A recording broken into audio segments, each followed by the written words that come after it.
previous lecture we discussed about chapter number 7 in history. History मैंने आपका subject start किया था और उसका मैं चैप्टर नंबर 7 50% पढ़ाया था. अभी उसका 50% बाकी था पढ़ाना, लेकिन तब कई बच्चे बोल रहे हैं कि सर ज्योग्राफी और सिविक्स का पोर्शन नहीं चल रहा है, वो काफ़ी पीछे हो गया है. तो ऐसा करते हैं, आपके हिस्ट्री को अब रोक देते हैं. आप चैप्टर नंबर 6 तक पूरा हिस्ट्री पढ़ चुके हैं और चैप्टर नंबर 7 का थोड़ा सा पढ़े हैं.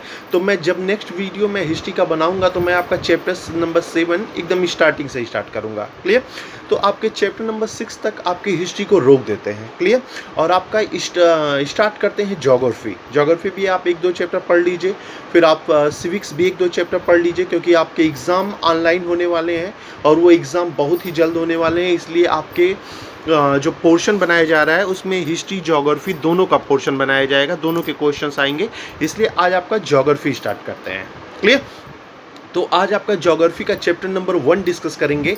The name of the chapter is environment. Environment, वातावरण जिसे आप कहते हैं. आज डिस्कस करेंगे आपके ज्योग्राफी के इस इम्पॉर्टेंट पॉइंट.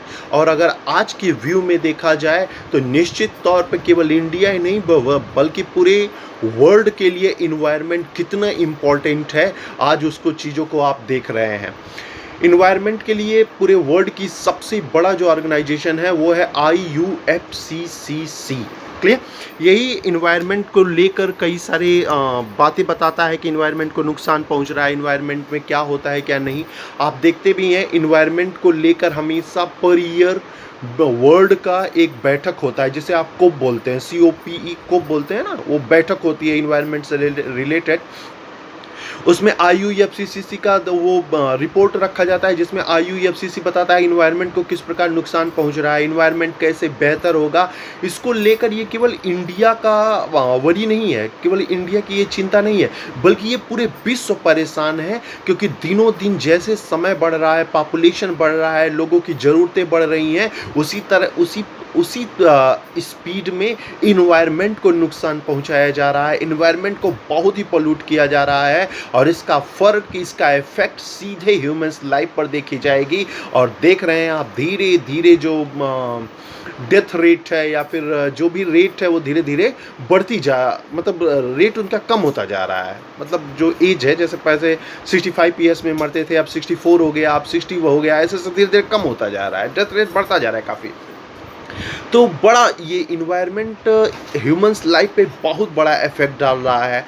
आज हम जानेंगे आपके इन्वायरमेंट के बारे में. क्या है इन्वायरमेंट सर, कैसे इफेक्ट डालता है, इसका क्या है, क्या हमारे लिए यूज़फुल है, किस प्रकार ये हमारे लिए यूज़फुल है. आप कैसे कह रहे हैं कि ये लाइफ को पूरा चेंज करके रख दे रहा है. ये इंडिया का ही नहीं, पूरे वर्ल्ड की सबसे बड़ी चिंता है कि इन्वायरमेंट को कैसे प्योर किया जाए, कैसे साफ़ किया जाए, शुद्ध किया जाए. ये वर्ल्ड की चिंता है, किस प्रकार ये इन्वायरमेंट हम लोग को इफेक्ट कर रहा है. आज डिस्कस करेंगे आप लोग इन्वायरमेंट के बारे में. अगर मैं कुछ समय पहले की बात करूं तो इन सब क्लासेस में इन्वायरमेंट के बारे में कुछ नहीं बताया जाता था, इतना डिस्कस ही नहीं करते थे इन्वायरमेंट के बारे में. रीज़न क्योंकि उस समय पहले के लोग उतने इंडस्ट्राइज थे नहीं, आराम से धीरे धीरे वर्क करते थे, एग्रीकल्चर पे ज़्यादा फोकस करते थे, तो इन्वायरमेंट को उतना नुकसान नहीं पहुंचता था. लेकिन जैसे जैसे समय बढ़ा, इन्वायरमेंट ने एक बहुत बड़ा रोल प्ले करना शुरू कर दिया ह्यूमंस लाइफ में. और गवर्नमेंट ने देखा कि ये कितना इम्पोर्टेंट हो गया, तो गवर्नमेंट ने इन्वायरमेंट आपके स्टार्टिंग क्लास में ही ऐड कर दिया कि कम से कम आप जानिए इन्वायरमेंट के बारे में. उसी हिसाब से आप आगे इन्वायरमेंट के लिए बेहतर कार्य कर सकते हैं, इन्वायरमेंट को प्योर शुद्ध बना सकते हैं, जिससे वो ह्यूमंस लाइफ को बेहतर बना सके. क्लियर? तो आइए आज स्टार्ट करते हैं आपका चैप्टर नंबर 1 इन्वायरमेंट. और इसमें सबसे पहले स्टार्टिंग में एक स्टोरी दी गई है. उस स्टोरी को आपको जानना होगा, समझना होगा, क्योंकि इसी स्टोरी पे ही बेस्ड आपका चैप्टर है. आप स्टोरी समझ जाएंगे तो चैप्टर बड़े आराम से समझाने में भी आसानी होगी, और स्टोरी से ही जुड़ा है आपका चैप्टर. क्लियर? तो स्टोरी है एक लड़के की, रवि की, जो एक लॉन्ग वेकेशन पे गया है, छुट्टी पे गया है, गर्मी की छुट्टी हुई होगी, गया होगा वो. और लॉन्ग वैकेशन के बाद वह वापस आता है. जब वह वापस आता है तो वह देखता है कि स्कूल के पीछे जो प्लेग्राउंड था, उस प्लेग्राउंड में जहाँ ये खेलता था, हमेशा मैच वगैरह खेले जाते थे उस प्लेग्राउंड में अच्छे खासे गड्ढे किए गए हैं, बहुत सारे गड्ढे किए गए हैं. आसपास जब ये इंक्वायरी करता है कि भाई यहाँ क्या हुआ, ये गड्ढे क्यों किए गए, हम लोग तो यहाँ मैच खेलते थे, ये करते थे, वो करते थे, तो लोग वहाँ बताते हैं कि ऐसा है, अब यहाँ बिल्डिंग्स बनेंगी. क्लियर? बिल्डिंग्स बनेगी, यहाँ इंडस्ट्री बनेगा, ये सब वो सब बताते हैं। तो रवि बहुत दुखी होता है और जब अपने क्लास में आता है, अपने स्कूल में आता है, तो कहा जाता है कहा गया है कि उसकी आंखों से आंसू गिर जाता है, क्योंकि वहाँ पेड़ों वगैरह को काट दिए गए हैं और वहाँ अच्छे खासे गड्ढे कर दिए गए हैं। ये अपने प्रिंसिपल्स के पास जाता है कि प्रिंसिपल जी ये सब क्या हो रहा है, हम लोग का प्लेग्राउंड बंद हो गया। प्रिंसिपल कहते हैं ऐसा है, इन्वायरमेंट चेंज हो रहा है, माहौल बदल रहा है, लोगों की ज़रूरतें बढ़ रही हैं, पूरा इन्वायरमेंट चेंज हो चुका है। तो ये कुछ प्रिंसिपल से वहाँ डिस्कस नहीं करता है, वो कुछ नहीं पूछता है उनसे और सीधे आता है अपने टीचर के पास और वो टीचर से पूछता है, सर ये इन्वायरमेंट क्या होता है? क्लियर? प्रिंसिपल से नहीं पूछ पाता क्योंकि प्रिंसिपल है, तो आके अपने टीचर से पूछता है, सर इन्वायरमेंट क्या है? वो कहते हैं आसपास जो आप चीज़ें देखते हैं ये सब इन्वायरमेंट है, जो आसपास चीज़ें हैं वो सब इन्वायरमेंट है। यही इन्वायरमेंट तो ये टीचर यही बताता है, लेकिन आपके साइड में इन्वायरमेंट का डिफिनेशन दे दिया है, पढ़ लीजिए, बहुत इंपॉर्टेंट है। Environment is a basic life support giving oxygen, land, something like that. Clear? मतलब इन्वायरमेंट हमारी बेसिक लाइफ सपोर्ट है, जो हमें आपका जो लैंड, लकड़ियाँ, ऑक्सीजन सब कुछ हमें प्रदान करती है, उन्हीं से हमारी लाइफ है, वही आपका इन्वायरमेंट है। ये पीछे डिफिनेशन दिया गया है बगल में आपके साइड में, लेकिन यहाँ टीचर बताता है जो आसपास आप चीज़ें देखते हैं वही इन्वायरमेंट है। रवि में बड़ी उत्सुकता होती है। रवि कहते हैं कि सर आसपास तो मेरे फ्रेंड भी हैं, ये फ्रेंड है, वो फ्रेंड है, वो फ्रेंड है, तो सब सब इन्वायरमेंट है। ये कहते हैं सब इन्वायरमेंट का कहीं ना कहीं एक पार्ट है, बट वेट, लेकिन वेट करो, इन्वायरमेंट कई प्रकार के होते हैं। Natural environment, human making environment और ह्यूमन इन्वायरमेंट। जो आसपास आपके मित्र हैं ये नेचुरल इन्वायरमेंट नहीं है। नेचुरल इन्वायरमेंट वो इन्वायरमेंट होता है जो हमें नेचर देती है, जो नेचर के द्वारा हमें प्राप्त होता है, जैसे ट्रीज हो गए, लैंड हो गए, प्लेन हो गए, एयर हो गया, प्लेट्यू हो गया।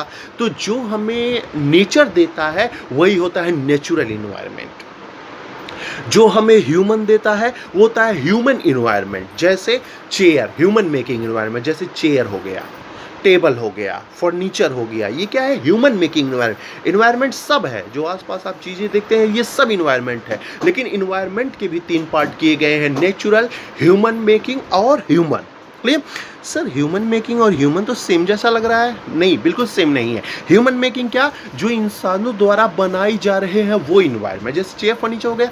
ह्यूमन क्या है? जैसे आपकी फैमिली, क्लियर, फ्रेंड्स, क्लासमेट्स, आपके अच्छे खासे किसी से बातचीत करते हैं, क्लियर, आपका एजुकेशन, आपका इकोनॉमिकल कंडीशन, आपका पॉलिटिकल कंडीशन, इस तरह का जो इन्वायरमेंट होता है ये होता है human environment. Human making environment यानी चेयर वगैरह ये सब ह्यूमन मेकिंग, और नेचुरल आप समझ ही गए हैं। क्लियर? फिर ये कहते हैं टीचर जी कि अब आप समझ गए इन्वायरमेंट क्या होता है? वो रवि कहता है हाँ सर समझ गया, इन्वायरमेंट ये होते हैं, 3 पार्ट उसके होते हैं। टीचर कहता है ठीक है, अब आप जाइए और नेचुरल इन्वायरमेंट और ह्यूमन मेकिंग इन्वायरमेंट का एक लिस्ट बना कर ले आइए। क्लियर?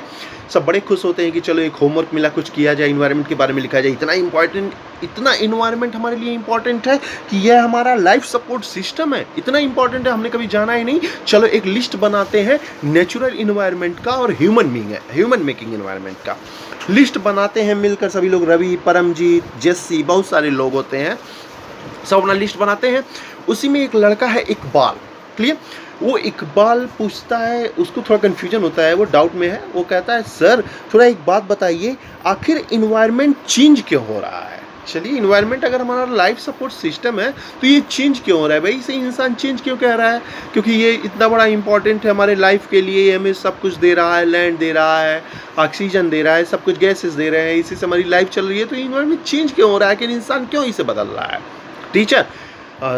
टीचर से पूछता है, टीचर बड़े आराम से उसको ले आते हैं, बोलते हैं इकबाल जी ऐसा है, जैसे जैसे इंसान की ज़रूरतें बढ़ती हैं, इंसान की ज़रूरतें बढ़ती जाती हैं और उन्हें मजबूरन फॉरेस्ट को काट कर इन्वायरमेंट को प्रभावित करना होता है, क्योंकि उन्हें चाहिए लैंड।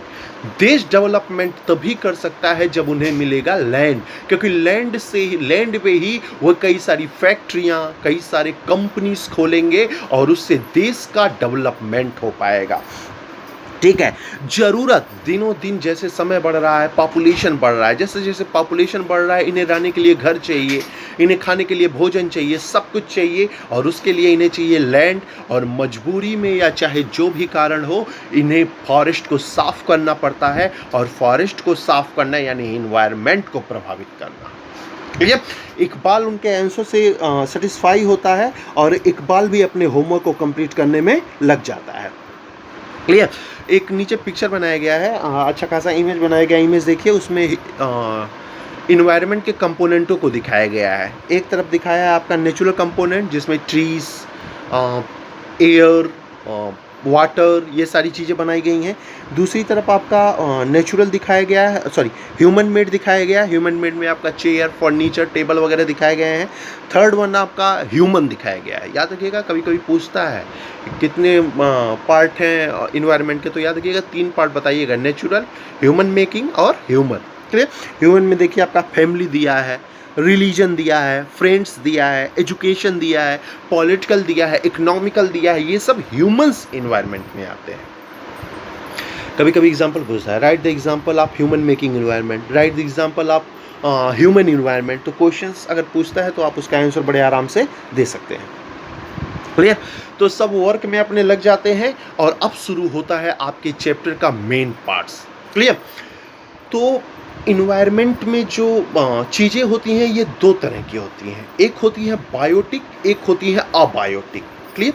इन्वायरमेंट जो आसपास आप चीज़ें देखते हैं, चाहे वो चेयर हो या फिर इंसान हो या ह्यूमन हो या कोई भी हो, तो ये 2 प्रकार की होती हैं। पहला क्या होता है बायोटिक और दूसरा होता है अबायोटिक। बायोटिक जैसे the world of living organism, यानी ऐसा इन्वायरमेंट जहाँ जीवित लोग हो, लिविंग ऑर्गेनिज्म हो, वो कहलाता है biotic.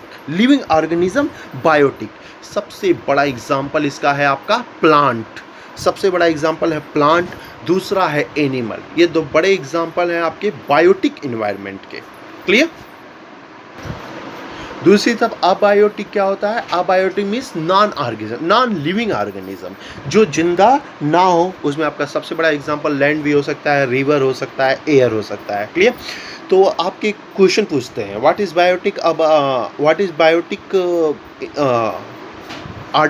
What is biotic environment, या सिंपल पूछ लेगा कि क्या बायोटिक ऑर्गेनिज्म होते हैं। दूसरा पूछ लेगा व्हाट इज़ अबायोटिक ऑर्गेनिज्म, या सिंपल पूछ लेगा व्हाट इज़ अबायोटिक इन्वायरमेंट।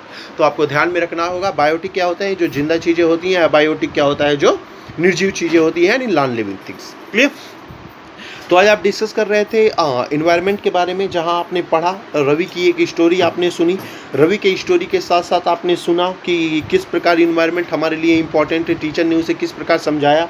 आगे आपने 2 पॉइंट डिस्कस किया, बायोटिक ऑर्गेनिज्म के बारे में, अबायोटिक ऑर्गेनिज्म के बारे में। आइए अब आपका मेन टॉपिक स्टार्ट करते हैं, और वो टॉपिक स्टार्ट करते हैं नेचुरल इन्वायरमेंट। क्लियर? ये आपका पहला टॉपिक है नेचुरल इन्वायरमेंट। तो जैसा आप पीछे भी डिस्कस कर चुके हैं, नेचुरल इन्वायरमेंट के बहुत सारे एग्जाम्पल्स आपने देखा है। लैंड हो गया, वाटर हो गया, प्लांट्स हो गया, एक्सेट्रा, ये सब नेचुरल है, ये सब नेचर के द्वारा हमें मिले हुए हैं। लैंड कोई हमने थोड़ी बनाया, लैंड ये क्या मिला हमें, नेचर का मिला। प्लांट क्या है, अपने आप उगाते हैं कभी कभी, तो ये नेचुरल हो गए। वाटर क्या है, नेचुरल है, ये सब नेचुरल के एग्जाम्पल हैं। क्लियर? तो ये सब एग्जाम्पल हैं जिसमें आपकी बात की गई है कई सारे स्फेयर्स की, जिसमें लिथोस्फेयर, बायोस्फेयर, हाइड्रोस्फेयर, इन सब के बारे में बात की गई है। आप पीछे क्लास 6 में इन सब के बारे में पढ़े होंगे, बायोस्फीयर क्या है, लिथोस्फीयर क्या है, इन सब के बारे में क्लास 6 में पढ़ाया गया है। उसमें आपका एक चैप्टर था अच्छा खासा, तो आपने पढ़ा होगा, लेकिन फिर भी यहाँ मैं थोड़ा बहुत डिस्कस कर देता हूँ इनके बारे में, जिससे आपको जो मेमोरी लॉस हुआ है, जो भूल गए हैं चीज़ें, वो चीज़ें फिर से याद हो जाएं, क्योंकि इसमें आपको डिटेल्स में थोड़ा इन सबको देखना है। क्लियर? तो थोड़ा पढ़ लेते हैं इनके बारे में, एक एक टॉपिक लेते हैं, उसको समझते हैं। सबसे पहले बात करते हैं आपके लिथोस्फीयर के। लिथोस्फीयर क्या होता है? सॉलिड यानी अर्थ का जो क्रस्ट है, यानी पृथ्वी का सबसे ऊपरी पार्ट, इसी को कहते हैं लिथोस्फीयर। लाइफ के लिए बहुत इंपॉर्टेंट, नेचर के लिए बहुत इंपॉर्टेंट, निश्चित तौर पे ये लिथोस्फीयर सबसे इंपॉर्टेंट स्फीयर है पूरे वर्ल्ड के लिए, पूरे इंडिया के लिए। क्लियर? पृथ्वी का जो सबसे ऊपर का क्रस्ट होता है, क्यों?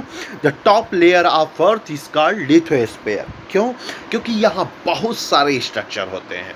आपके प्लांट्स यहीं होते हैं, पॉन्ड्स यहीं होते हैं, सॉइल्स यहीं होते हैं, प्लेट्यू यहीं होते हैं, प्लेन्स यहीं होते हैं, फॉरेस्ट यहीं होते हैं, हर एक प्रकार का प्लांट सब कुछ यहीं लगता है। अब सोचिए ये इन्वायरमेंट के लिए कितने इम्पॉर्टेंट है। और दूसरी सबसे इम्पॉर्टेंट बातें, सारे मिनरल्स भी आपके लिथोस्फीयर पे ही मिलते हैं। क्लियर? Plant, animal, human